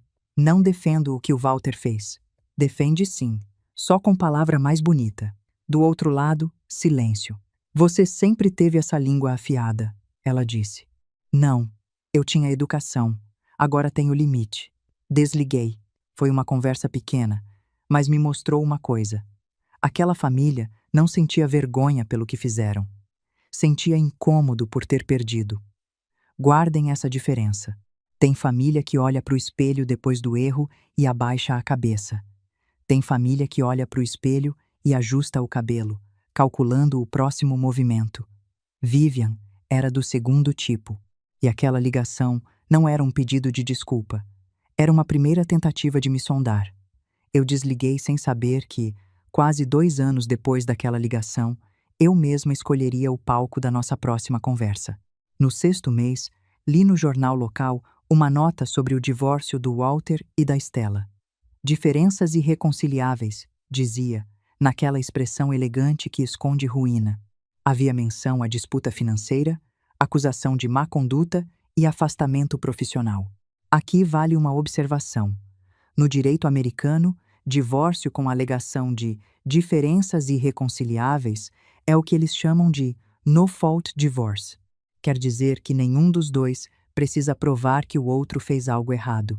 No Brasil, isso seria parecido com o divórcio consensual, que ficou ainda mais simples depois da emenda constitucional de 2010. Aqui no Brasil, a gente tem uma facilidade que muita gente não percebe: divórcio extrajudicial em cartório, sem ter filho menor envolvido. Cada país tem seu sistema, e em ambos, quando o dinheiro é o que sustentava o casamento, o divórcio chega antes do amor acabar. A foto do Walter no jornal mostrava um homem abatido, saindo de um prédio com a pasta apertada contra o peito. O mesmo homem que segurava a jarra de lixo no microfone, agora andava como quem segura a criança que não é dele. Não sentia alegria. Essa é outra mentira que contam sobre vingança, que ela enche a gente. Não enche. O que enche é paz. E a queda do Walter não me dava paz. Só confirmava que eu tinha saído de perto a tempo. Foi por isso que vendi minha casa em Ohio. Não precisei vender por dinheiro. Vendi por ar. Cada rua me lembrava algo. O mercado onde Stella pedia bala, a escola onde a deixei no primeiro dia, a igreja onde fizemos o velório do Thomas, o country club onde minha maternidade terminou de quebrar. Eu queria um lugar onde ninguém me olhasse como a mãe humilhada, a sogra rica, a velha do escândalo. Margarete chorou quando contei. Mas chorou com sorriso. Comadre, você vai estar a um voo de mim, e eu já odiei minha geladeira o suficiente para adorar viajar. Escolhi Portland, no estado do Oregon, perto da costa. Comprei uma casa pequena, branca, com janela larga e um jardim que recebia chuva quase todo dia. Quando entrei pela primeira vez, senti que podia respirar. Por lá funciona assim. Portland é uma cidade no noroeste americano famosa pela chuva. Chove em média mais de 150 dias por ano. A gente daqui do Brasil escuta isso e pensa: que tristeza viver assim. Mas eu descobri que existe uma quietude bonita na chuva constante. As pessoas andam mais devagar, os cafés ficam cheios de gente lendo, os cachorros usam capa de chuva igual gente. A cidade tem o apelido de Cidade das Rosas, porque apesar das nuvens, é cheia de jardim de rosa. Para mim, mulher de 66 anos recomeçando, a chuva foi exatamente o que eu precisava. Fez a casa parecer abraço. A primeira noite em Portland foi estranha. Não houve telefonema da Stella, não houve mensagem do Walter, não houve lembrança atravessando a rua com rosto conhecido. Só chuva batendo no telhado e caixa empilhada pela sala. Eu sentei no chão, porque ainda não tinha decidido onde colocar a poltrona. Comi sopa de uma tigela de papel e ri sozinha, quando percebi que, pela primeira vez em décadas, ninguém tinha opinião sobre o que eu deveria fazer com minha própria casa. Nos primeiros dias, a liberdade parecia quase culpa. Eu acordava e pensava que deveria resolver algo para alguém. Depois lembrava que não. Não havia casamento para pagar, documento para recusar, filha para agradar, genro para vigiar. Havia apenas uma torneira pingando, um jardim abandonado e uma vizinha que perguntava se eu preferia chá ou café. Aos poucos, fui ocupando os espaços. Coloquei a fotografia do Thomas na sala, mas não como altar de tristeza. Coloquei perto da janela, onde a luz da tarde batia. Comprei uma mesa pequena para a cozinha. Plantei alecrim, hortelã e manjericão. Pendurei cortina clara. Fiz da casa um lugar onde minha alma não precisava se defender. Foi nessa fase que entendi uma diferença importante. Solidão e paz podem parecer iguais para quem olha de fora. As duas são silenciosas. As duas têm cadeira vazia. Mas a solidão pesa no peito. A paz abre espaço para respirar. Eu estava, pela primeira vez, em muito tempo, em silêncio, sem me sentir abandonada. A vizinha da esquerda, a senhora Ruth, me trouxe pão de banana no primeiro fim de semana. O vizinho da direita, o Sr. Collins, perguntou se eu precisava de ajuda com as caixas. Ninguém perguntou quanto eu tinha. Ninguém perguntou onde estava minha filha. Ninguém se importou se meu carro era velho. Eu virei apenas Evelyn, a mulher que tomava café preto na cafeteria da esquina, a mulher que comprava flor às quintas, a mulher que caminhava devagar olhando o mar, a mulher que chamava o garçom pelo nome e ninguém achava isso vergonhoso. Margarete me visitava de 2 em 2 meses. Ela aparecia sem aviso, com uma mala pequena e uma garrafa de licor que ela mesma fazia. Sentava na minha cozinha como se sentasse na própria, e a casa virava casa. Jennifer me encontrou de novo por carta. Tinha começado a trabalhar numa organização de apoio a idoso vítima de abuso financeiro. Escreveu que minha história a fez enxergar quanta gente era manipulada por familiar, genro, nora, cuidador, namorado tardio, neto carinhoso demais perto do caixa eletrônico. No fim da carta, perguntou se um dia eu aceitaria conversar com alguns idosos. Não para aparecer, não para dar palestra, apenas para sentar e dizer: eu sei como é. Demorei uma semana para responder. Aceitei. Foi uma das melhores decisões da minha vida. Aqui eu preciso te contar como funciona esse trabalho lá. Nos Estados Unidos, existem organizações sem fins lucrativos especializadas em abuso financeiro de idoso. Algumas são estaduais, outras nacionais. Várias jurisdições americanas criaram leis específicas chamadas Elder Financial Abuse Laws, que aumentam a pena quando o crime é cometido contra a pessoa idosa. No Brasil, isso seria parecido com o nosso Estatuto do Idoso, que também prevê pena maior para crime contra a pessoa acima de 60 anos. A diferença é que em ambos os países, a maioria das vítimas nunca denuncia. Tem vergonha, tem medo de magoar o filho, tem medo de virar notícia, e o agressor sabe disso. Na primeira reunião, conheci Dorothy, uma viúva de 74 anos cujo filho tinha convencido a assinar uma procuração. Em poucos meses, esvaziou parte da poupança dela. Quando ela questionou, ele respondeu que ela estava imaginando coisa. Eu comecei a acreditar nele, ela me disse, chorando. Achei que talvez estivesse ficando louca. Segurei a mão dela. Você não estava louca. Estava sendo cercada por alguém que conhecia suas fraquezas. Mas era meu filho, eu sei. Como uma mãe não percebe? Porque mãe não olha para filho procurando ladrão. Olha procurando a criança que criou. Ela chorou mais. Eu também. Conheci Samuel, um homem de 69 anos, cujo neto pegava dinheiro emprestado todo mês e ameaçava desaparecer se o avô recusasse. Conheci Linda, que assinou o documento para Nora administrar uma pequena herança e quase perdeu a casa. Conheci George, que tinha vergonha de contar que a própria filha só o visitava no dia em que a aposentadoria caía. Em cada história, eu ouvia eco da minha. As frases mudavam pouco, os nomes mudavam, a música era a mesma, e a vergonha era sempre parecida. Diziam: eu devia saber. Fui boba. Deixei acontecer. Como pude confiar? Diziam baixinho, com a cabeça olhando para a própria mão, como se a culpa morasse ali. E eu repetia: quantas vezes fosse necessário. Você não foi boba. Você confiou em quem dizia te amar. Quem errou foi quem usou esse amor como ferramenta. Com o tempo, comecei a perceber padrão tão claro que parecia escrito no mesmo papel. Quase todos os exploradores usavam 3 armas: culpa, urgência e isolamento. A culpa vinha disfarçada de família. A urgência vinha logo depois. E o isolamento era o mais cruel. O agressor começava a falar mal de advogado, contador, amigo antigo, vizinho, irmão. E quando a vítima ficava sozinha, ele virava a única voz dentro da casa. Eu ouvia aquilo e via Walter em cada etapa. A diferença é que eu tive uma Jennifer, uma Margarete, um Harold, um James. Muita gente não tem. Numa reunião, um senhor chamado Miguel levantou a mão e perguntou: mas e quando dizer não faz a gente parecer egoísta? Eu respondi sem planejar: egoísmo é usar o amor de alguém para tomar o que ela construiu. Dizer não a isso não é egoísmo, é higiene da alma. A sala ficou quieta. Depois, Dorothy começou a bater palma, devagar. Outros acompanharam. Eu fiquei constrangida, porque nunca gostei de aplauso. Mas naquele dia, entendi que minha história, que começou como humilhação, podia virar ferramenta. Não para eu virar heroína. Eu não era heroína. Eu era uma mulher que apanhou da própria ilusão e sobreviveu. Aos poucos, a palavra Songamonga foi perdendo veneno.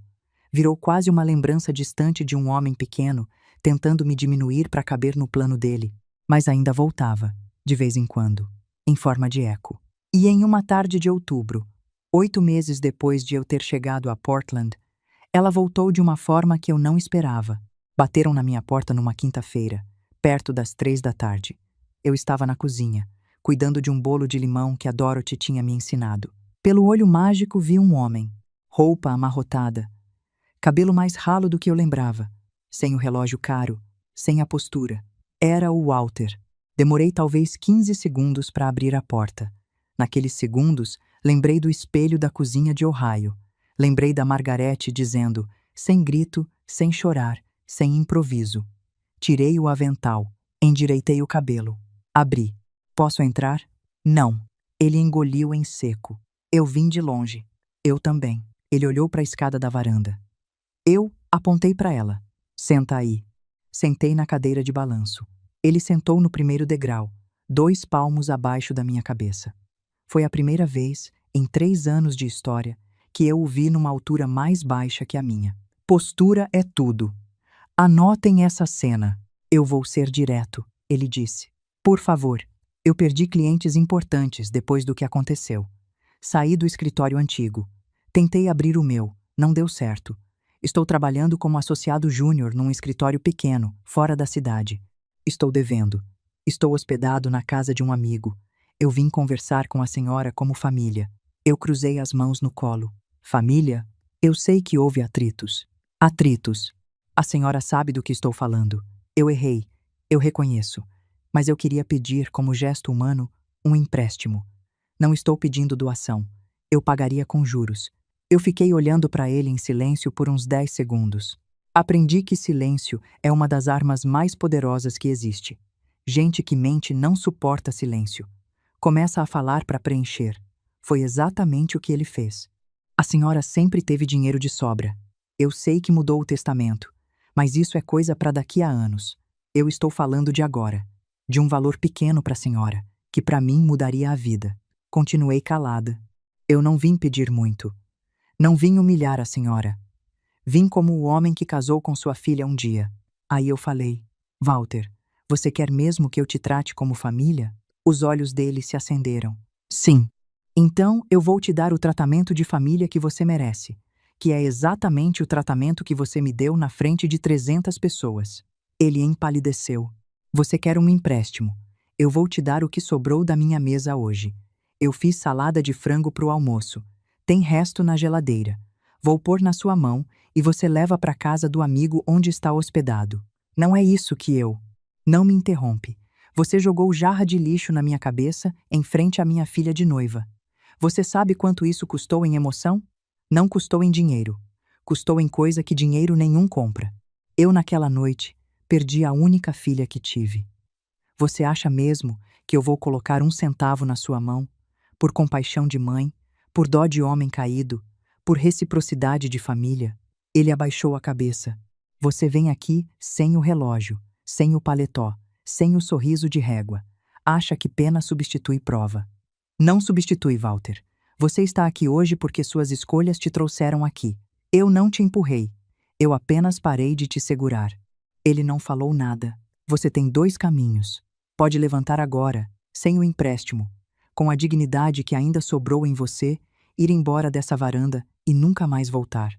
Ou pode insistir, fazer cena, gritar, ameaçar e descobrir que eu já liguei para Jennifer no segundo em que vi sua cara no olho mágico. A polícia local está a 5 minutos daqui, e eu tenho prova suficiente sobre você para encher uma manhã inteira de delegacia. Ele levantou devagar. A senhora sempre teve essa língua afiada. Eu sorri. Foi a Vivian que tinha me dito isso primeiro, e agora ele, o filho dela, repetia. Aquela família tinha um repertório curto. Eu não tinha língua afiada antes, Walter. Eu tinha boa educação. Vocês me ensinaram a diferença. Ele desceu os degraus. Andou até a calçada. Antes de subir num carro velho, estacionado a alguns metros, virou-se. A Stella mora em Cleveland, em uma sala alugada. Trabalha de recepcionista. Não tem mais ninguém. Só para a senhora saber. Eu olhei para ele. Já sei. Ele subiu no carro e foi embora. Eu reparei, antes dele dar partida, que o carro era um modelo 10 anos mais velho do que aquele relógio que ele usava no jantar do noivado. A vida tem cada justiça poética que nem novela escreve. Voltei para dentro, sentei na cozinha, tirei o bolo do forno. Não chorei. Telefonei para Margarete e contei tudo. Quando terminei, ela falou: Comadre, você passou na prova hoje. Tinha gente apostando no contrário, sabe? Quem? Eu. E ela riu. Sobre a Estela, ele tinha razão. Eu sabia. Não pela boca dele. Foi uns 3 meses antes daquela visita. Eu estava num grupo da organização que reunia famílias de idosos vítimas de abuso. Uma das voluntárias, mulher mais jovem, comentou sobre uma clínica nova em Cleveland, onde tinha começado um programa de visita a idoso solitário. Mostrou uma foto no telefone, sem saber o que aquela foto significava para mim. Era uma foto comum, dessas que organizações postam para divulgar trabalho. Uma idosa sentada numa cadeira, sorrindo, com uma recepcionista mais jovem do lado, segurando a mão dela. A recepcionista era a Estela. Cabelo preso de qualquer jeito. Uniforme barato, daqueles tecidos sintéticos que enrugam logo. Sem maquiagem cara, sem brinco grande. Sorria para a senhora idosa de um jeito que eu reconheci instantaneamente. Era o sorriso dela de criança. O sorriso que ela tinha quando trazia o cartão de glitter no Dia das Mães. Não o sorriso de noiva ensaiado, não o sorriso de plateia. O sorriso simples. Pedi para a mulher me passar a foto pelo telefone. Disse que conhecia o programa. Ela mandou sem desconfiar. Eu guardei naquela mesma noite, numa pasta do meu computador, sem mostrar para ninguém. Nem para Margarete, nem para Jennifer. Olhava para aquela foto algumas vezes por semana. Não para sofrer, para checar. Para checar que minha filha continuava existindo, mesmo sem mim. Para checar que ela estava tentando, mesmo que nunca chegasse onde achava que ia chegar. Para checar que existe uma diferença entre filha que se perdeu e filha que morreu. A primeira ainda pode encontrar caminho. A segunda, você só lembra. Eu não respondi nenhuma das mensagens dela naquele período. Não escrevi para ela. Não mandei a foto de volta dizendo: vi você. A porta continuava fechada, mas dentro de mim, alguma coisa abrandou. Não para perdoar, para esperar.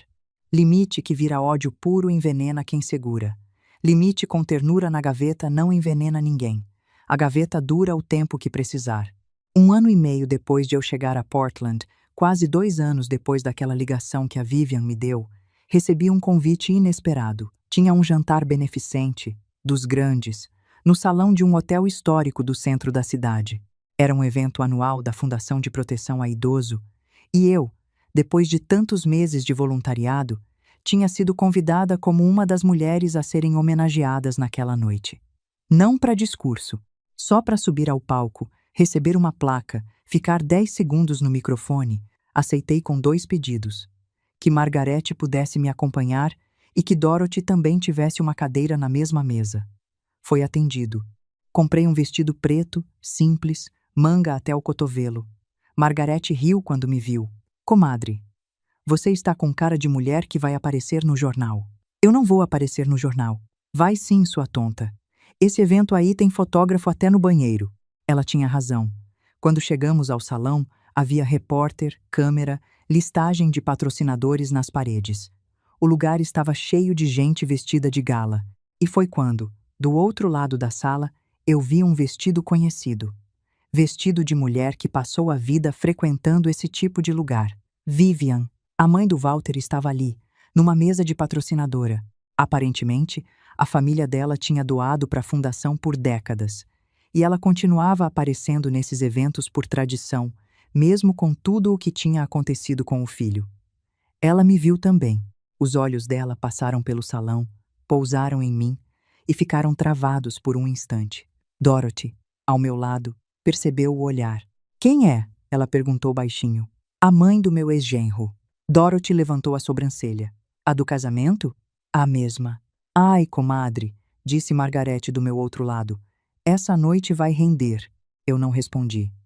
Mas senti aquela calma estranha voltar, a mesma do dia do casamento. Calma de bicho do mato. Durante o jantar, fui chamada ao palco. Recebi a placa. Falei 10 segundos. Obrigada. Cada pessoa nesse salão que doou ou trabalhou por essa fundação está segurando, sem saber, a mão de uma idosa que não tem mais família para ouvir. A sala aplaudiu. Quando voltei à mesa, Vivian estava em pé ao lado da minha cadeira. Estava com uma taça de champanhe na mão e um sorriso fino. Foi ela que veio até mim. Reparem, foi ela que cruzou o salão. Evelyn. Que reencontro. Vivian. Eu não sabia que você morava em Portland agora. Você não tinha por que saber. Ela sorriu daquele jeito de revista, mas os olhos dela estavam diferentes. Os olhos dela estavam medindo uma coisa que ela não sabia o nome. Que homenagem bonita. A fundação faz um trabalho admirável. Eu, pessoalmente, dou para eles há 17 anos. Que generosidade. Obrigada. Não foi exatamente um elogio. Margarete tossiu para esconder uma risada. Dorothy ficou olhando, fascinada. Vivian piscou. Eu acho que naquele segundo ela entendeu que eu lembrava da torta de maçã, que eu lembrava daquela cozinha onde ela mandou a torta ser escondida, que eu lembrava de cada frase de elegância gelada que ela me jogou nos jantares. Você sempre teve uma forma curiosa de receber gentileza, ela disse.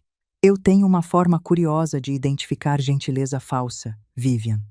E é uma habilidade que se afia com a idade. A senhora ao lado dela, uma amiga que tinha se aproximado, ficou sem saber para onde olhar. Vivian tentou outro ângulo. Eu queria muito que a gente conversasse, em algum momento. Sobre tudo o que aconteceu. Eu fui injusta com você. Reconheço isso hoje. Olha o que ela fez. Notem. Ela me ofereceu, em público, num salão cheio de fotógrafos, o que ela nunca me ofereceu no privado, porque ali ela tinha plateia. Ali, ser vista pedindo desculpa, virava capital social. Ela queria limpar a imagem dela usando minha mão. Eu sorri. Vivian, eu agradeço. Mas reconciliação não acontece em jantar beneficente. Reconciliação acontece em cozinha de manhã cedo, sem testemunha, com mulher que aceitou olhar para o próprio espelho sem maquiagem. Você quer mesmo conversar comigo? Liga para mim na próxima terça, às 7 da manhã, sem evento, sem foto, sem amiga ouvindo. Eu te recebo. Eu até faço café. Mas eu não vou virar peça da sua redenção pública num salão lotado. A taça na mão dela tremeu de leve. Eu não quis. Quis sim. Só que esse repertório eu também aprendi. Margarete deu um gole grande no champanhe, claramente segurando um sorriso. Dorothy mordeu o lábio. Vivian abriu a boca. Fechou. Abriu. Fechou. A amiga ao lado dela puxou suavemente o cotovelo. As duas se afastaram. Vivian voltou para sua mesa. Ela nunca me ligou na terça-feira. Nem na terça-feira seguinte. Nem em terça-feira nenhuma. Margarete se inclinou para mim. Comadre, você passou de mulher educada para mulher elegante esta noite. Tem diferença, sabia? Tem? Tem. Educada engole o sapo. Elegante devolve o sapo no prato, com guardanapo dobrado. Dorothy começou a rir. Eu ri também. As três rimos baixinho, no canto da mesa, enquanto Vivian, do outro lado do salão, tentava convencer a amiga de que aquilo não tinha sido nada. Saí daquele jantar com a placa numa mão e a sensação na outra de que aquele círculo finalmente tinha se fechado. Walter na minha porta, Vivian no salão, os dois tentando entrar pela porta da pena. Os dois saindo pela porta do limite. 2 meses depois, recebi uma carta da Stella. Não tinha pedido de dinheiro. Não tinha menção ao testamento. Era uma carta curta. Ela dizia que estava fazendo terapia, que tinha começado a entender o quanto se deixou moldar por vergonha e ambição, que não esperava resposta, mas queria reconhecer que me tratou como objeto. No fim, escreveu: Eu não sei se um dia vou merecer te chamar de mãe de novo do jeito certo, mas hoje eu entendo que você não era Songamonga. Você era a única pessoa naquela sala que sabia exatamente quem era. Li a carta 3 vezes. Olhei para a pasta do computador onde guardava a foto dela, de uniforme, segurando a mão da idosa. Peguei papel e caneta. Pela primeira vez em quase 2 anos, eu escrevi de volta. Não escrevi uma carta longa. Escrevi 5 linhas. Disse que tinha recebido, que tinha lido, que sabia que ela estava trabalhando numa clínica em Cleveland e que tinha visto, por acaso, uma foto sua segurando a mão de uma idosa que precisava de companhia. Disse que aquilo era o tipo de gesto que filha que cresceu na minha casa sabia fazer. E disse, no fim, que a porta continuava fechada por enquanto, mas que a fechadura não era para sempre. Era até ela aprender que existem coisas que dinheiro não compra de volta. e até eu aprender que existem perdões que precisam de tempo para não virar concessão. Assinei, mãe. Coloquei no correio na sexta-feira. Não recebi resposta imediata. Algumas semanas depois, chegou um envelope com uma foto da Estela e da idosa da clínica. Dessa vez, ela sabendo da foto, com um bilhete. Aprendi a sorrir como criança de novo. Demorou. Obrigada por ter ficado em pé naquele dia. Eu sei agora que se você tivesse desabado, eu desabava também, e nem perceberia. Guardei na mesma pasta. Não escrevi de volta nesse dia. Talvez ainda escreva. A diferença é que agora a porta tem fechadura, mas tem também maçaneta. E a maçaneta está mais leve do que estava há 2 anos. Aprendi nessas 2 décadas finais da vida uma coisa que eu queria dividir com você. Limite não é muro construído por ódio. Limite é porta com fechadura. Quem chega com respeito pode bater. Quem chega com interesse encontra madeira fechada. Durante muito tempo, achei que ser mãe significava manter a porta aberta em qualquer circunstância. Minha mãe dizia que filho é pedaço da gente andando fora do corpo, e eu acreditava nisso com fé. Mas pedaço da gente também pode carregar faca. E quando carrega, a gente não precisa oferecer o peito só para provar amor. Anos atrás, quando o Thomas ainda era vivo, ele me viu chorar porque a Estela tinha batido a porta depois de uma discussão. Ela era adolescente e tinha dito que me odiava. Eu fiquei arrasada. Thomas me abraçou e falou: amor de mãe não é deixar o filho vencer todas as brigas. É garantir que, quando ele perder para a vida, ainda saiba reconhecer o caminho de volta. Pensei muito nessa frase. Talvez a Estela esteja reconhecendo o caminho de volta. Talvez não. Mas, se voltar, terá que vir sem mala vazia esperando ser preenchida com meu dinheiro. Terá que vir sem advogado escondido atrás do pedido de desculpa. Terá que vir como filha, não como herdeira. Até lá, sigo vivendo. Às vezes, quando conto minha história para outras pessoas, elas perguntam se eu me arrependo de ter ido ao casamento. Eu digo que não. Se eu não tivesse ido, talvez ainda passasse anos procurando desculpa para Estela. Talvez ainda pensasse que ela estava apenas confusa, influenciada, pressionada. Talvez ainda acreditasse que uma conversa resolveria. A humilhação foi cruel, mas também foi clara. E clareza, quando chega, pode doer como faca, mas corta a corda. Naquele casamento, Walter achou que estava jogando sujeira em mim. Na verdade, ele lavou meus olhos. Eu saí daquele salão molhada, fedendo a resto de comida, com o vestido arruinado e o coração partido. Saí sem aplauso, sem abraço, sem filha. Mas saí enxergando. Vi que humildade não é fraqueza. Aprendi na pele. Vi que simplicidade não é burrice. Aprendi com risada de gente que não merecia minha torta. Vi que amor de mãe precisa de limite, porque filho adulto também precisa responder pelo que escolhe. E vi que assinatura nenhuma deve ser dada para comprar respeito. Respeito que se compra dura até o boleto seguinte. Hoje, quando alguém me chama de boa demais, eu sorrio. Ainda sou boa. Só não sou disponível para abuso. Ainda ajudo. Só não entrego minha vida nas mãos de quem me chama de peso. Ainda amo.